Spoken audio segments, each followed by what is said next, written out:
20 साल की लड़ाई, $2 ट्रिलियन से भी ज्यादा का खर्च और हजारों जानें गईं। और इन सब के बाद आज अफगानिस्तान में कौन है सत्ता में? तालिबान। वही तालिबान जिसे हटाने के लिए सब कुछ शुरू हुआ था। ये हुआ कैसे? ये कहानी कोई सीधी लाइन में नहीं चलती। इसमें दोस्ती है, धोखा है और बहुत बड़ी बड़ी रणनीतिक भूलें हैं। आज हमारे पास जो स्रोत हैं उनकी मदद से हम इसी उलझी हुई कहानी को परत दर परत खोलने की कोशिश करेंगे कि कैसे एक समय के दोस्त आज इस मुकाम पर खड़े हैं। और ये कहानी वाकई एक पहेली की तरह है। हमारे जो स्रोत है वो हमें 1950 के दशक से लेकर आज तक के सफर पर ले जाते हैं। हम सिर्फ ये नहीं देखेंगे कि क्या हुआ, बल्कि ये समझने की कोशिश करेंगे कि क्यों हुआ। कैसे शीत युद्ध जैसे ग्लोबल इवेंट्स ने जमीन पर लोगों की जिंदगियां बदल दी, और कैसे कुछ छोटे छोटे फैसले जो शायद उस वक्त सही लगे होंगे, उन्होंने आने वाले दशकों के लिए एक ऐसा संकट पैदा कर दिया जिससे दुनिया आज भी जूझ रही है। तो फिर चलिए शुरू से शुरू करते हैं। हाँ। आज के हालात देखकर यकीन करना थोड़ा मुश्किल है, लेकिन एक वक्त था जब अमेरिका और अफगानिस्तान के रिश्ते काफी दोस्ताना थे। हमारे स्रोत बताते हैं कि 1950 और 60 में अमेरिका वहाँ काफी पैसा लगा रहा था। सड़कें, डैम, स्कूल ये सब बनाने में मदद कर रहा था। ये तो किसी दुश्मन देश की निशानी नहीं लगती। नहीं, बिल्कुल नहीं। और उस दौर के जियोपॉलिटिकल कॉन्टेक्स्ट को समझना बहुत जरूरी है। अफगानिस्तान उस वक्त गुट निरपेक्ष था, मतलब ना तो वो पूरी तरह अमेरिका के साथ था, न ही सोवियत यूनियन के। अमेरिका की ये मदद असल में एक सॉफ्ट पावर प्ले था, मतलब तोप और टैंक से नहीं, बल्कि डेवलपमेंट और अच्छे कामों से किसी देश को अपनी तरफ खींचना। अमेरिका की बस ये कोशिश थी कि अफगानिस्तान पर सोवियत प्रभाव ना बढ़े। ये सीधा टकराव नहीं था, बल्कि एक तरह का रणनीतिक निवेश था। तो एक तरफ तो ये दोस्ती की बुनियाद रखी जा रही थी, लेकिन दुनिया के दूसरे कोने में, मॉस्को में, कुछ और ही पकड़ आता है। और उनके अगले कदम ने इस पूरी कहानी का रुख ही मोड़ दिया।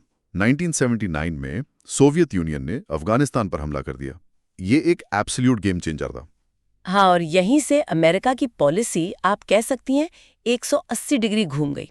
अब ये सॉफ्ट पावर का खेल नहीं था, ये शीत युद्ध का असली मैदान बन चुका था। अमेरिका के लिए ये सोवियत विस्तारवाद को रोकने का एक सुनहरा मौका था। लेकिन दिलचस्प बात यह है कि अमेरिका ने अपनी फौज भेजने की गलती नहीं की। वियतनाम का जख्म वो अभी ताज़ा था। हाँ, वो एक और सीधे युद्ध में नहीं फंसना चाहते थे। बिल्कुल। तो उन्होंने एक प्रॉक्सी वॉर, यानी एक छद्म युद्ध का रास्ता चुना। उन्होंने सीधे लड़ने के बजाय अफगान मुजाहिदीन को खड़ा किया। हमारे स्रोत बताते हैं कि CIA ने पाकिस्तान की ISI के जरिए इन लड़ाकों को अरबों डॉलर के हथियार और ट्रेनिंग दी। इस ऑपरेशन का नाम था ऑपरेशन साइक्लोन। उस वक्त तो ये एक मास्टर स्ट्रोक लग रहा था ना? उस वक्त तो बिल्कुल लक्ष्य एकदम साफ था। अफगानिस्तान को सोवियत यूनियन का वियतनाम बना दो, उन्हें एक ऐसी लड़ाई में फंसाओ जहां से उनका निकलना नामुमकिन हो जाए। और ये रणनीति कामयाब भी हुई। 10 साल की खूनी लड़ाई के बाद 1989 में सोवियत सेना को हार कर वापस जाना पड़ा। वॉशिंगटन में जश्न का माहौल था। शीत युद्ध में ये एक बहुत बड़ी जीत थी। लेकिन इसी जीत में ही शायद हार के बीच छिपे थे। मुझे हमेशा ये बात हैरान करती है कि सोवियत संघ को हराने की धुन में क्या किसी ने ये नहीं सोचा कि हम जिन कट्टरपंथी गुटों को हीरो बना रहे हैं उनका आगे चलकर क्या होगा? ये एक बेहतरीन सवाल है।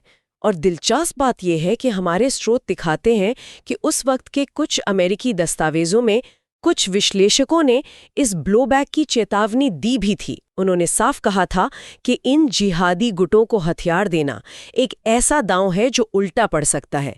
लेकिन सोवियत संघ को हराने की प्राथमिकता इतनी ज्यादा थी कि उन आवाजों को नजरअंदाज कर दिया गया। ये short term gain versus long term pain का एक क्लासिक केस था। नतीजा ये हुआ कि सोवियत संघ को चला गया, लेकिन अफगानिस्तान में कट्टरपंथ और बंदूक का एक ऐसा कल्चर छोड़ गया जो आज तक कायम है। तो सोवियत संघ बाहर हो गया, अमेरिका ने अपनी जीत का ऐलान किया और फिर अफगानिस्तान को उसके हाल पर छोड़ दिया, जिससे कोई फिल्म खत्म हो गई हो और सब अपने अपने घर चले गए। लेकिन जमीन पर तो असली अराजकता अब शुरू हुई थी। सही कहा। और ये एक बहुत बड़ी रणनीतिक भूल थी। अमेरिका का मिशन सिर्फ सोवियत को बाहर निकालना था। उसके बाद वहां एक स्थिर सरकार बनाने का कोई प्लान, कोई विजन था ही नहीं। इस पावर वैक्यूम को, मतलब सत्ता के इस खालीपन को भरने के लिए वही मुजाहिदीन गुट जो कभी साथ मिलकर लड़ते थे, अब एक दूसरे के खून के प्यासे हो गए। देश एक भयानक गृह युद्ध में फंस गया। और इसी खून खराबे और अराजकता के बीच से एक नई और पहले से कहीं ज्यादा क्रूर ताकत का जन्म हुआ, तालिबान। 1994 में ये उभरे और सिर्फ 2 साल में 1996 तक इन्होंने काबुल पर कब्जा कर लिया। इन्होंने शरिया कानून का एक बेहद कठोर रूप लागू किया।